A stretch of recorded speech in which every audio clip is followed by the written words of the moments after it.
mais um Arco Dialogando. E hoje teremos a participação muito especial da arqueóloga e conservadora de arte rupestre, Amanda Siqueira, para falar de um assunto muito especial, as representações rupestres do Piauí.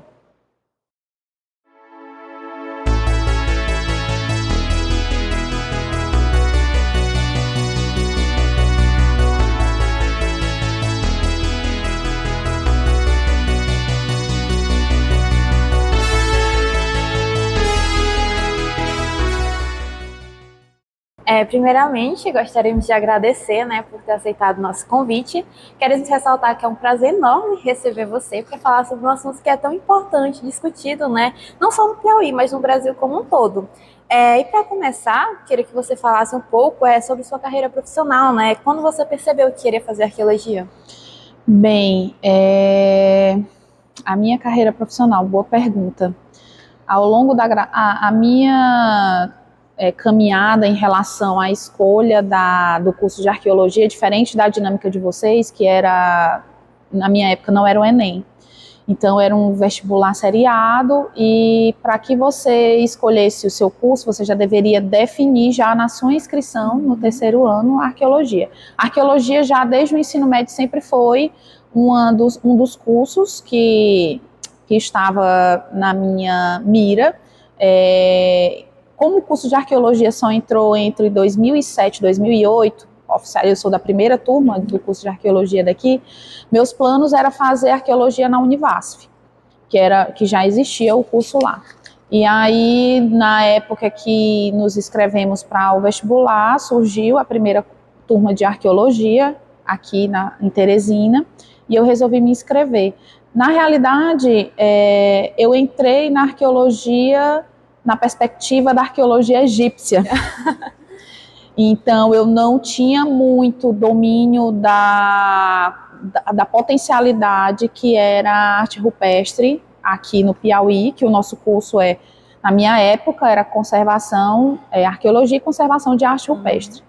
Então, assim, eu vim ter o contato mesmo, de fato, com os sítios de pintura e gravura, foi no primeiro período do curso. E ao longo da minha graduação, eu me dediquei, de fato, à pesquisa voltada para a temática da arte rupestre. Comecei nos estágios com a professora Conceição na dinâmica de trabalhos de conservação de arte rupestre. Todas as minhas férias eu dediquei a estagiar nas campanhas de escavações na Serra da Capivara e na Serra das Confusões, junto a alguns colegas de turma. E ao longo do curso, eu fui tendo esse contato mais aprimorado com essa temática, Como o nosso curso era voltado para a conservação de arte rupestre, então a maioria das aulas de campo, que nós tivemos essa oportunidade de ter muitas aulas de campo, eram voltadas para conservação de sítios de arte rupestre. E eu tive também a oportunidade de participar como estagiária no primeiro período de um trabalho de contrato como estagiária, e nesse primeiro trabalho a gente conseguiu identificar um sítio de gravura, que legal. Que foi quando veio o despertar por essa temática, Só que como não tinha professores que trabalhavam com essa temática, a professora Jaçonira Coelho me tentou, me ajudar, mesmo não sendo da área, tentou me ajudar para a gente tentar dar prosseguimento ao estudo desse sítio em específico, que era um sítio de gravura no estado do Maranhão, em Benedito Leite, Toca do Retiro. E foi muito marcante para mim porque foi um trabalho de contexto de contrato, que era algo muito distante para a gente. Nós tínhamos uma perspectiva de que o contrato não era algo legal, que contrato não era ciência, e ter tido essa oportunidade de identificar esse sítio junto a outros dois foi muito significante para a minha expectativa, enquanto pesquisadora. Mas, assim, o foco, era continuar com a pesquisa. A minha iniciação científica foram todas voluntárias, voltadas para a temática da gravura, que foi quando a professora Ana Clélia chegou na instituição, que ela veio com uma perspectiva totalmente diferente, que antes a gente tinha a dinâmica, eu não sei se eu estou atropelando as coisas, mas eu estou contando aqui, estou fazendo a historiografia aqui. E ao longo do curso, a gente, como tinha esse contato com a conservação, a gente tinha uma perspectiva muito de levantamento quantitativo, né? Quantos painéis, quantas figuras são, quais são os problemas de conservação. A gente não focava tanto na dinâmica da interpretação em relação às figuras que estavam apresentadas ali. E aí, com a chegada da professora Ana Clélia, e os sítios de gravura eram deixados um pouco de lado, tanto por não ter pesquisadores na área, e o foco de fato eram os sítios de pintura que tinham o maior destaque, né? E a gente tem o conhecimento que geralmente são esses sítios que chamam mais atenção. Geralmente, quando vão se identificar sítios arqueológicos, os que são os primeiros a serem notados, principalmente pela comunidade, por elas não conhecerem os outros materiais, outros vestígios que a gente identifica, são os painéis, os letreiros que eles chamam, né? Então, a pintura sempre chamou mais atenção pela sua riqueza de cores, de temáticas, de grafismos, e a gravura ia ficando de lado. E aí a professora Ana Clélia chegou com a sua tese voltada para a gravura, e aí iniciamos a caminhada na gravura. E aí, após os meus planos, né, o sonho do graduando era finalizar a graduação, engatar o mestrado, e com 30 anos eu já estaria no doutorado.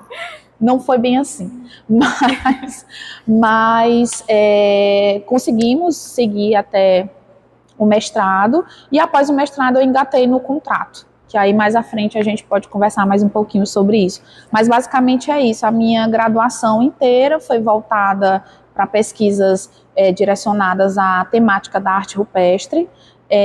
Sinto, diante da minha experiência pós-contrato, né, pós-contato com a arqueologia de contrato, sinto que eu deveria ter me dedicado também a outras temáticas, mas a gente sempre tendencia isso, né? Quando a gente está na graduação, a gente gosta de uma temática, a gente foca nessa temática.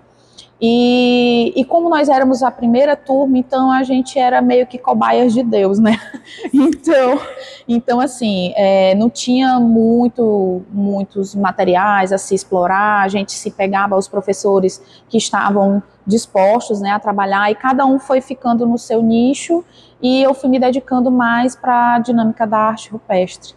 E acredito que foi basicamente isso. Quais as maiores dificuldades que você já encontrou assim no ramo do estudo da arte rupestre?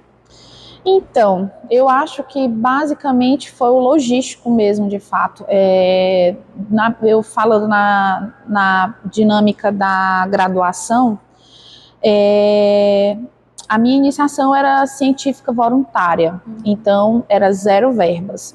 Então, assim, a ideia principal, como a minha iniciação científica, que depois virou a minha monografia, era fazer o levantamento dos relatórios de um projeto que, junto ao NAP e o ISFAM, que antes era o ISFAM, né, hoje é o IFAM, de 86 a 2005, houve um projeto de recadastramento e cadastramento de novos sítios arqueológicos no estado do Piauí.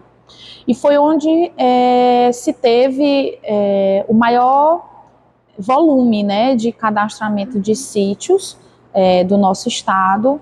E a ideia era fazer essa duplicação desses materiais que eles só estavam disponíveis no IFAM e não eram de tão fácil acesso. No meu sonho de graduando era fazer um banco de dados para que quem estivesse interessado em fazer uma pesquisa voltada para os sítios de gravura, que o meu foco era sítios de gravura, ter a facilidade de encontrar sítios de gravura com técnicas de picoteamento, com sítios de gravura com técnica de raspagem. Então, a minha ideia era fazer esse levantamento, essa duplicação desses volumes, fazer o levantamento desses sítios e, dentro desse levantamento, realizar esse banco de dados. O banco de dados a gente não conseguiu fazer, mas a gente conseguiu realizar o mapeamento, junto com esses volumes ao longo desses 20 anos de projeto, e a tese de doutorado da professora Ana Clélia, que, se salvo engano, no levantamento dos projetos, dos relatórios do IFAM, foram cerca de 73 sítios de gravura que eles foram cadastrados, e juntamente com a tese da professora Ana Clélia, na região da Serra da Capivara, foram 76 sítios. Então, foram mais de 100 sítios que a gente conseguiu fazer esse levantamento e o mapeamento no estado, que a minha ideia era, né, os planos futuros, era de engatar no mestrado, doutorado, tentar criar ou tentar entender como eram que esses registros se comportavam ao longo do estado, né? Se as gravuras do norte, centro-norte eram feitas de quais formas e quais técnicas, quais símbolos eram executados, quais eram da região sudeste, se a gente conseguiria definir esses grupos através desses grafismos que a gente identificava, mas o plano era ir até os sítios, o sonho, né? O sonho, a gente sempre sonha, mas o sonho da gente era conseguir ir até esses sítios para saber o estado de conservação desses sítios, refazer os registros, porque muitos deles foram cadastrados, mas a gente não obtém as imagens desses sítios. Então a ideia era, mas a gente foi barrado na logística, porque a gente sabe que o trabalho de arqueologia é um trabalho muito oneroso, requer combustível, estadia, enfim, a logística inteira.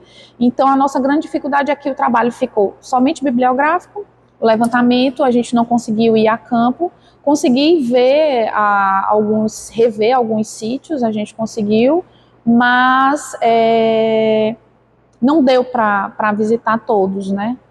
Mas aí ficou, né, o que embate mesmo, e vocês também têm essa vivência da questão da logística, né? Uhum. A gente não tem verba e nem estímulo, né, na universidade ou projetos do poder público para estimular esse tipo de pesquisa, né?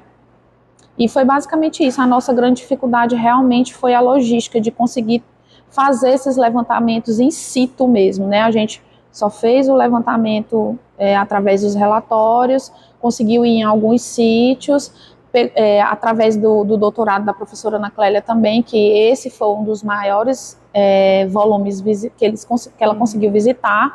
Então a gente tinha um acervo considerado, e foi basicamente isso. Certinho. Como você vê hoje em dia, né, o estudo das representações rupestres no Piauí? Olha, eu sempre tenho a minha perspectiva, né? A minha dissertação, eu defendi ela em 2014, então a gente já tem um hiato aí de 10 anos que eu mergulhei no contrato e me distanciei um pouco da academia. Mas acompanhando alguns colegas e vendo como eram feitos os trabalhos ao longo da minha graduação e ao longo do meu mestrado, o viés da arte rupestre antes ele era mais feito no levantamento quantitativo. Era você apresentar o sítio de arte rupestre, fazer o levantamento de conservação, o levantamento dos problemas de conservação do sítio, não desmerecendo esses trabalhos, porque de fato a gente precisa desses dados primários para que a gente possa passar para um próximo passo que poderia mais para o viés interpretativo. E assim, hoje a gente já vê uma dinâmica maior de arqueoastronomia, arqueologia de gênero, que hoje já está tendo pesquisas voltadas mais nessa perspectiva de tentar interpretar esses vestígios pintados e gravados, mas numa perspectiva mesmo de comunicação, essas pinturas e gravuras, não mais somente na parte estética, não só os sítios mais bonitos e mais coloridos, que tenham grandes vestígios apresentados naqueles painéis que ganham destaque, né? Porque a gente tem conhecimento de que a área da arte rupestre, isso é um tema bastante abordado entre os colegas, né, que trabalham. Eu já saí um pouco da arte rupestre hoje em dia, mas quando eu estava atuando, tem muito aquelas críticas voltadas para a parte interpretativa da arte rupestre. Então, assim, ou acham que a gente viaja demais, ou acha que a gente não deve tentar interpretar aquelas figuras.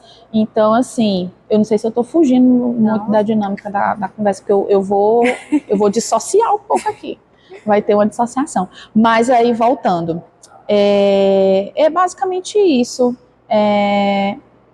Hoje em dia tem um leque maior, né? A professora Ana Luísa, principalmente, que está bastante atuante. Hoje mesmo eu estava na biblioteca do NAP e presenciei uma monografia voltada para a temática de arqueoastronomia em 7 cidades, que é um tema interessante, que na minha época isso a gente não abordou, nós não tivemos essa chance, né, de trabalhar essas dinâmicas de diversas formas de interpretação e áreas que podem atuar na arte rupestre.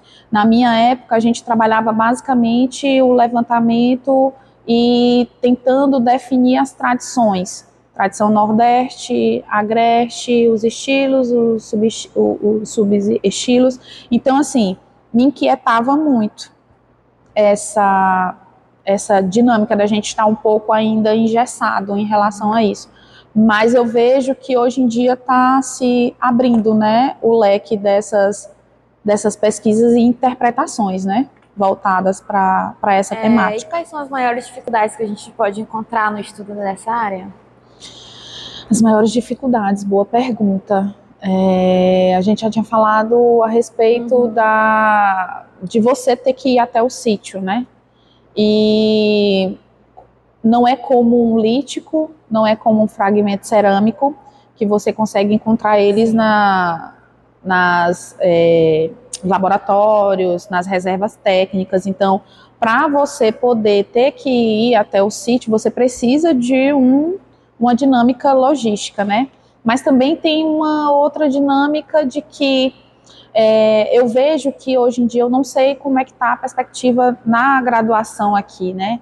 Mas eu vejo que há uma dispersão no interesse dos estudos nos sítios com essa temática. Eu não sei se é uma perspectiva pessoal minha, mas as implicâncias que você carrega ao tentar interpretar sítios de arte rupestre dentro da nossa núcleo de pesquisadores leva muito para... Isso eu sentia, isso é uma demanda pessoal minha, que achavam que eu viajava demais. Então, assim, para que você está querendo interpretar algo que você nunca de fato vai saber o que eles queriam realmente representar com aqueles símbolos? Mas eu vejo que a arte rupestre, ela também é um vestígio importante e, assim, se não um dos mais importantes, eu digo, não na questão de tentar colocar em um pódio o qual é o melhor e qual é o pior vestígio para se trabalhar, mas eu vejo que a maioria dos sítios que tem esse contexto que envolvam a arte rupestre são os primeiros a serem notados, e aí uma coisa puxa a outra. Então, eu, por exemplo, estou trabalhando numa área, num município, em que a maioria dos sítios de contexto funerário, eles estão relacionados a sítios de arte rupestre. Ai, que interessante. Então, assim, há uma conexão, mesmo que não tenha sido o mesmo grupo que tenha elaborado, executado esse enterramento, ou essas pinturas, mas há um contexto, há uma conexão. Mas, assim, eu vejo que há muito isso, nos bastidores, há muitas críticas e há muita desvalorização das pesquisas voltadas para a interpretação de arte rupestre. E às vezes eu fico muito... mesmo não estando mais na área da arte rupestre, eu acho que a gente, enquanto pesquisador, cada um deve respeitar o núcleo que o colega está se dedicando. Há pessoas que se dedicam há mais de 20, 30 anos, se dedicam uma vida a uma temática, e você desvalorizar aquela pesquisa ou aquela interpretação que aquele colega está fazendo, desdenhando, que muitas vezes a gente sabe, tem conhecimento que de fato a arte rupestre voltada para a interpretação é levada como chacota, a gente sabe disso. Então, assim, eu acho que assusta um pouco os alunos que estão chegando ou não se interessam ou vão na onda, porque assim, há várias formas de se trabalhar a arte rupestre, entende? Hoje mesmo a gente teve o conhecimento ontem que um professor do IFP ganhou o primeiro lugar no concurso do IFAM, com a temática do pós-doutorado dele era um levantamento em 3D de um sítio de gravura na região de Buriti dos Lopes, Piauí.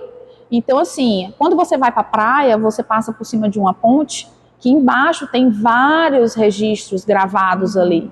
E é um sítio muito interessante, com registros, assim, belíssimos. E um professor, que nem é da nossa área, mas está fazendo pós-doutorado com um levantamento em 3D, sob supervisão da professora Ana Luísa, eles ganharam o primeiro lugar. Então, assim, foram artigos do país inteiro foram enviados para o IFAM, para esse concurso, e um sítio do Piauí tá ganhando destaque. E é com a temática voltada para a arte rupestre. Então, assim, eu acho que além da logística, que demanda muito, a gente tem que ir visitar os sítios para poder fazer o levantamento, fazer, enfim, o que seja necessário para, se você realizar sua pesquisa. Eu acho que a galera das outras áreas deveriam amenizar mais. Claro que a gente também, tudo tem que se ponderar, né? Então, assim, a gente sabe que há pesquisas A ou B que fogem realmente um pouco da dinâmica, mas, assim, eu acredito que seja mais nisso, mas isso é uma perspectiva pessoal minha. Então, a dificuldade vai mais para essa demanda, né? E nesse sítio que você citou, né, do Buriti dos Lopes, o que é interessante é porque as gravuras, elas estão no leito de um rio. Isso. Então entra o problema de conservação, porque as pessoas não vão ver que ali tem gravuras. Isso. Então tem Exato. todo esse problema Exato, também exato. envolvido. E assim, está sendo interessantíssimo esse levantamento que ele está fazendo em 3D, que é justamente isso. São sítios que estão passíveis a intempéries, e assim, ele está no rio, no leito do rio, então nas cheias ele fica submerso, e aí tem a ação da água, que já resistiu há muitos anos a essa dinâmica de secas e cheias. Então esse levantamento, que antigamente nós tínhamos outros tipos de levantamentos de pegava o plástico, decalque, que isso também afetava os painéis, e hoje em dia a gente tendo essas tecnologias que são fantásticas, que não exigem tanto de materiais pesados. Hoje em dia a gente, com um celular, enfim, que tenha um dispositivo que consiga fazer esse levantamento em 3D, a gente consegue realizar esse levantamento. E esse sítio passa a ficar registrado e salvaguardado, mesmo que virtualmente, porque a gente sabe que eles não são infinitos, eles um dia vão se deteriorar, e a gente não vai ter como, não é como a cerâmica que a gente leva para o museu, pouquíssimos painéis de pintura ou gravura a gente vai conseguir recortar e levar para um museu para proteger. Como tem um exemplo de painéis de gravuras que estão expostos no Museu do Xingó, né, que houve a questão do Esplacamento. lá hidrelétrica, sim. e aí esses sítios iam ficar submersos e ocorreram, né, o recorte desses painéis e alguns deles foram levados para o museu. Então, assim, hoje em dia a gente tem essas ferramentas para nos ajudar, né? E a questão financeira também, né? Hoje em dia está mais acessível. Na minha época, para a gente conseguir fazer esses levantamentos, no computador e material era absurdo. E o bom que a gente consegue dar um retorno para a comunidade também, né? Para eles terem noção Exato. que eles têm um patrimônio ali. Patrimônio, exatamente. Que assim, a gente só consegue proteger aquilo que a gente conhece e aquilo que nos levanta a dinâmica do pertencimento, né? Então, assim, eu não consigo ter um elo com aquilo se eu não conheço e se não faz parte do meu cotidiano, se eu não tenho aquele sentimento de pertencimento com aquele vestígio, né? Então, tudo isso é importante. Perfeito. Dando continuidade ao que a Marina falou, no capítulo 2 da sua dissertação, especificamente, você destaca um parágrafo, que eu vou ler agora, que através desta perspectiva, que você usa na dissertação, a pesquisa ora relatada busca nas representações rupestres respostas relacionadas à sua produção e significação. A linha científica seguida não defende a busca e a obtenção de resultados somente quantitativos e qualitativos, por exemplo, como no histórico-culturalismo e no processualismo. Admite-se que são aceitas várias leituras em um painel pintado ou gravado, desde que não se determine como uma única possível. E aí você cita o Correia 2009. Sim.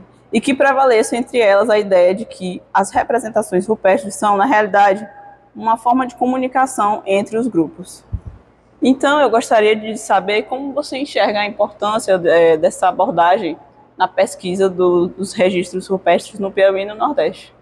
Então, essa perspectiva foi a professora Ana Clélia que trouxe para a gente, né? Ela estava na Inglaterra realizando a pesquisa dela e nós aqui estávamos muito inquietos nessa dinâmica, como eu já tinha falado anteriormente, somente nos levantamentos quantitativos em relação aos registros, né, rupestres. E aí ela trouxe essa ideia da gente tentar fazer esses levantamentos com esse olhar de que aqueles registros, mesmo que não tivessem como é que eu posso explicar para vocês?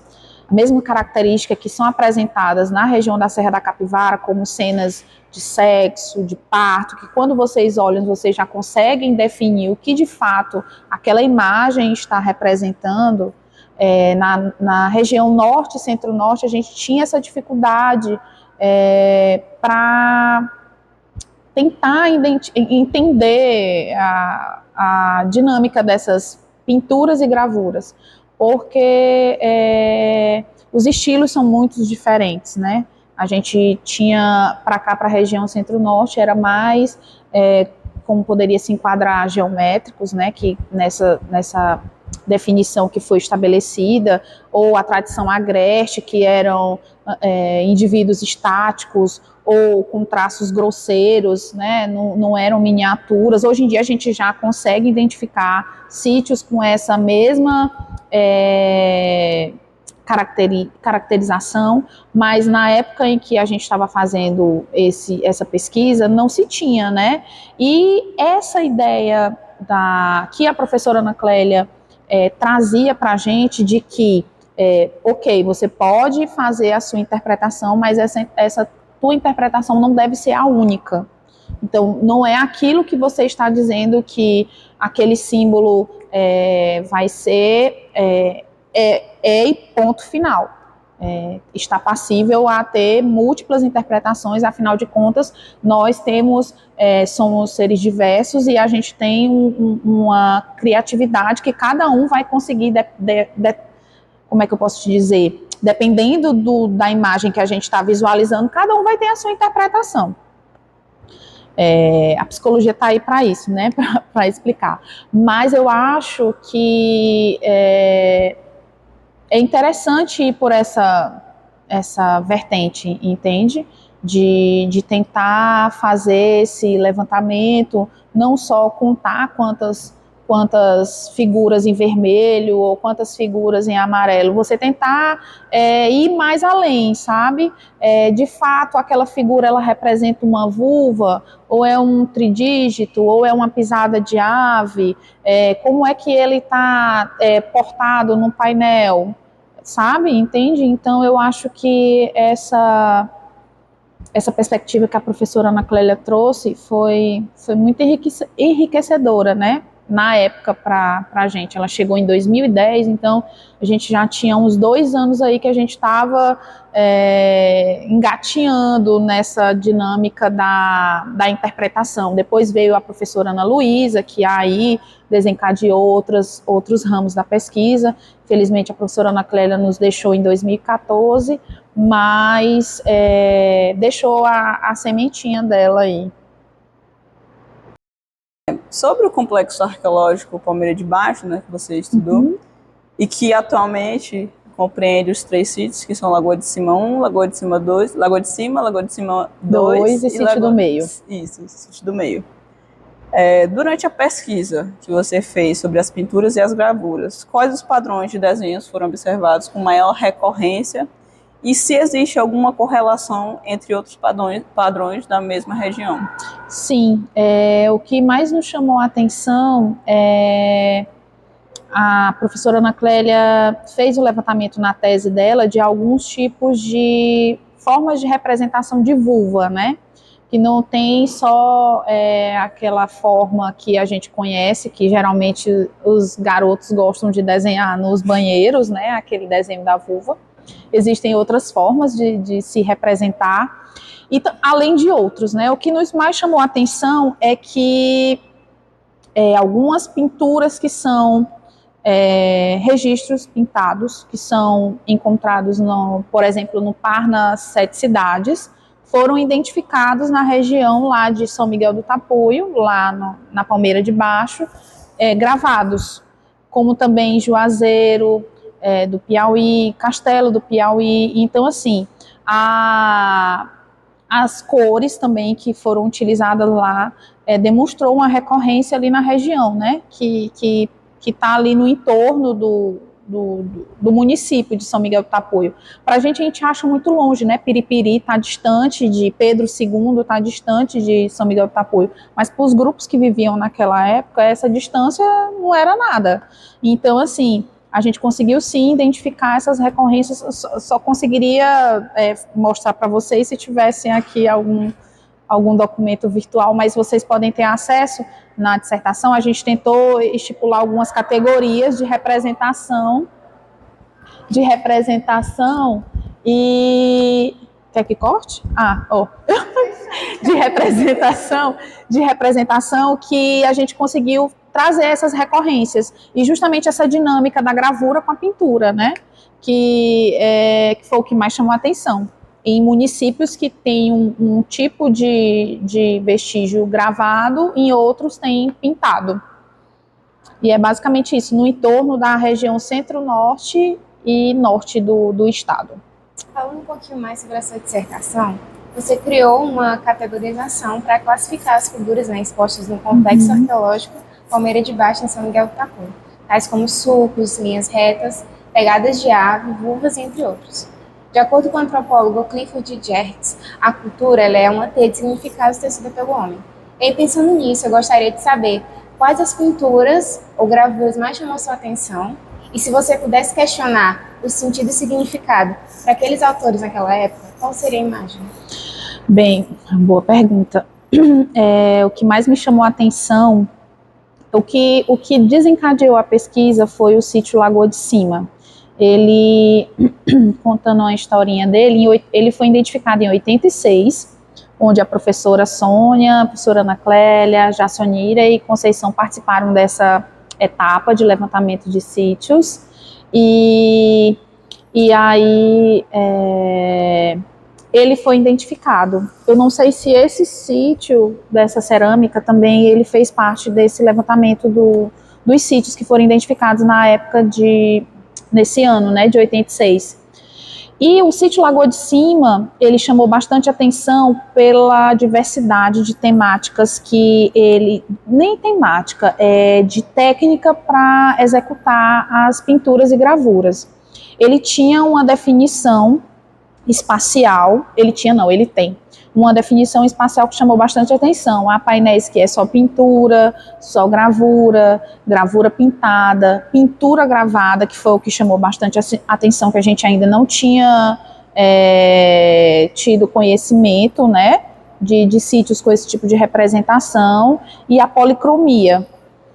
E o que mais E como esse sítio não se enquadrava, e a professora Ana Clélia também não seguia a perspectiva de tradição, e esses sítios definitivamente não se enquadravam nas tradições que foram elaboradas que se iniciou na região da Serra da Capivara, a gente estipulou essas categorizações, tendo como a pesquisa da professora Ana Clélia, né, como um enfoque. E boa pergunta, qual seria a figura que eu acho que as representações de vulva me chamou muita atenção, que essa região, ela tem uma grande diversidade de representações de vulva, e eu acredito que seria uma das minhas perguntas para esses eu chamaria de artistas, né? Porque a gente acha, tinha alguns pesquisadores que categorizavam a tradição agreste como não tinha uma estética tão interessante como a tradição nordeste, por ser miniaturizada, e então vai muito, mas essa pintura não foi tão bem feita, mas o processo todo de produção da tinta, o processo da gravura, que não é um processo fácil e rápido. Então, assim, aquelas pessoas que utilizaram seu tempo para deixar a sua marca e que resistiu ao tempo, às intempéries. Então, assim, a minha primeira pergunta seria o porquê da setorização dos motivos, e por que as vulvas eram tão representadas, né? A gente sabe que tem alguns grupos que as mulheres ela tem um destaque, né, dentro destes grupos, e levanta muito o questionamento, seria voltado à fertilidade, enfim, eu acho que seria uma das minhas perguntas, me levantou muita curiosidade.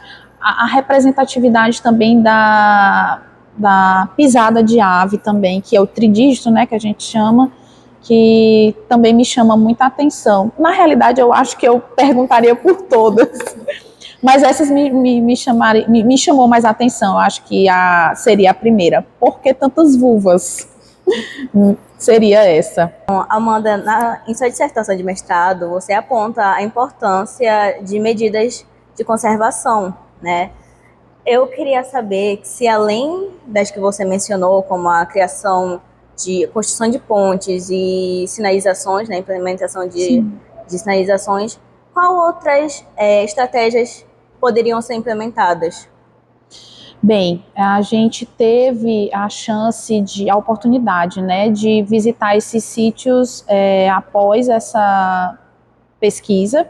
O Lagoa de Cima, eu tive a oportunidade de acompanhá-lo desde 2010, então já são 14 anos acompanhando esse sítio. A gente teve uns hiatos de 2010 a 2012, foram 2 anos, a gente foi visitar o sítio. 2013 tivemos a oportunidade de retornar, de 2013 a 2018 tivemos a oportunidade, aí já foi um hiato maior, e de 2018 agora, 2024, mensalmente a gente está tendo a oportunidade de visitar devido à pesquisa do colega Calil na região. Além das passarelas, que a gente tinha a perspectiva de estimular o poder público a realizar visitações para que aquela área, aquela região se tornasse uma área que já ocorre visitas, né? As escolas da região já fazem visitas, infelizmente irregulares, mas devido ao sentimento de pertencimento da comunidade, não há registros de degradação ou pichação, mas as demandas naturais, né, as intempéries, são as que mais preocupam, que são escorrimento de água, fluorescência salina, ninhos de vespas que elas geralmente fazem onde estão as pinturas, as plantas gripantes, que são aquelas plantas que elas se alojam nos suportes rochosos, que as raízes elas penetram na rocha e causam os desplacamentos, o próprio arenito em si, né, que devido o seu aspecto friável, com o tempo ele vai se deteriorando. Então, de fato, os sítios daquela região, elas precisavam de um projeto de conservação ativo e anual para que fossem feita essa manutenção desses painéis, consolidação, implantação de pingadeiras, para que esses escorrimentos de água não infiltrassem, né, nessas áreas dessas pinturas e gravuras, a manutenção dos ninhos de vespas também. Então, assim, além desses dois que eu mencionei na pesquisa, o trabalho de manutenção seria o ideal. Na realidade, seria ideal para todos os sítios de arte rupestre, né? Que se houvesse essa manutenção. Agora que está havendo o destaque da região, pelo poder público, né? Com esse vínculo que a gente está tendo com a prefeitura, voltado para uma temática em específica, mas os sítios de arte rupestre, eles estão tendo um olhar, né, do prefeito lá da região, enfim, dos políticos, e a gente tem esse desejo, né, para que a gente possa executar essa manutenção desses sítios, que é extremamente necessário, não só a placa de sinalização e as vias, né, para que as passarelas, para que as pessoas possam passar. Porque não adianta nada a gente realizar essas duas situações se os painéis vão se desplacar, né, vão se destruir. Mas é basicamente isso. Depois dos estudos que foram feitos, foi feito algum projeto de conservação implementando justamente essas outras demandas que são necessárias? Sim. Infelizmente, não. A pesquisa ganhou uma outra vertente, né? Em 2018, a gente realizou, na realidade foi em 2013, onde a comunidade nos indicou que no sítio Lagoa de Cima 2 havia vestígios ósseos humanos. E como a minha pesquisa da dissertação era voltada para a temática da arte rupestre, a gente somente registrou aqueles ossos para que fosse possível confirmar se era humano ou não mesmo. E ficou em stand-by, porque aqui na universidade não havia professores que trabalhavam na área da bioarqueologia, né? Em 2018 a gente retornou, confirmamos que de fato eram ossos humanos na área do sítio Lagoa de Cima 2, e a pesquisa da arte rupestre e a conservação foi ficando um pouquinho de lado, né? Mas, graças a essa pesquisa do mestrado que está em andamento e agora que eu consegui ingressar no doutorado, que a gente vai continuar na região, como a Secretaria de Cultura, Meio Ambiente está envolvida na pesquisa e eles estão interessados em fazer de fato essa mobilização para que esses sítios passam a entrar em um circuito de turismo arqueológico do município que não há. A gente tem conhecimento que Castelo do Piauí já tem esse ciclo de turismo arqueológico e já tem vários trabalhos, inclusive a professora Conceição atuou na conservação desses sítios na região de Castelo do Piauí. A gente tem a esperança de que o poder público passe a se motivar e patrocinar, que é o principal que a gente precisa, para realizar esses processos, né, e esse projeto de conservação, porque os desplacamentos estão ocorrendo, muitas pinturas que a gente identificou em 2013, hoje algumas já se perderam, e 2013 não, 2010 já, né, mais tardiamente, 2010, algumas já se perderam, já estão passando por alguns processos outras que ainda não desplacaram, estão passando por outros processos, problemas de conservação, e seria de extrema importância a gente conseguisse, né, executar esse projeto de conservação em relação a esses sítios. Vamos torcer, né? É importante. Sobre o texto Gravados na Memória, duplicação e reavaliação de dados sobre os sítios de gravura rupestre no Piauí. No texto você diz, através deste projeto foi possível a revisão de cada um dos sítios de gravura catalogados e a inclusão de novos sítios, selecionando aqueles de maior representatividade, averiguando-lhes o potencial para a realização de estudos mais aprofundados e a execução de um mapeamento dos sítios em foco. A pergunta é, quais características são bases para selecionar esses sítios com mais potencial? Potencial, boa pergunta. Na época, a gente, como eu tinha mencionado anteriormente, foram 73 sítios ao longo desses 20 anos de levantamento do projeto de recadastramento, do vínculo do IFAM com o NAP, e 76 sítios da região da Serra da Capivara que entraram na tese de doutorado da professora Ana Clélia. Quais foram essa seleção do potencial, né, dos sítios arqueológicos? Na realidade, eram a densidade, gente, faz tanto tempo essa pesquisa, era a densidade dos sítios. Densidade em que sentido? Há sítios que têm apenas um registro, e eles foram cadastrados como sítios de gravura. E há sítios que têm painéis vastos, com diversos tipos de registros e diversas temáticas. Então, a gente estava selecionando esses sítios como reconhecíveis e não reconhecíveis. Então, esses padrões a gente categorizou relacionados a essa temática. Como eles estavam distribuídos em relação a essa dinâmica, né, a essa categorização.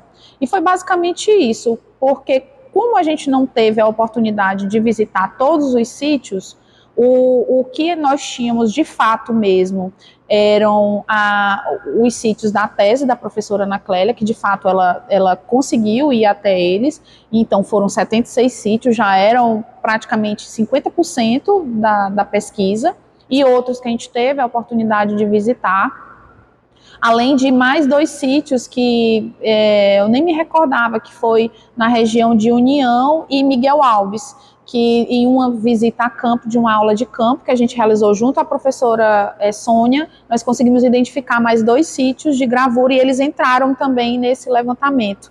E esse potencial era basicamente isso, era na perspectiva de se criar, elencar sítios que estavam mais dispostos a uma pesquisa mais elaborada, ou um sítio que seria considerado hoje em dia, na área do contrato que a gente considera sítio ou ocorrência, né? Um painel que apresenta somente um registro gráfico, ele seria considerado uma ocorrência em relação a um painel que ele tem várias representações, estaria mais voltada para esse potencial. Durante as considerações finais da sua dissertação, né, você menciona a importância do sentimento de pertencimento que o local desperta na comunidade, destacando o cuidado e a identificação dos moradores com os sítios, e você também cita esses moradores nos seus agradecimentos, né? Eu queria saber se você podia compartilhar mais detalhes com a gente sobre essa troca que você teve com a comunidade.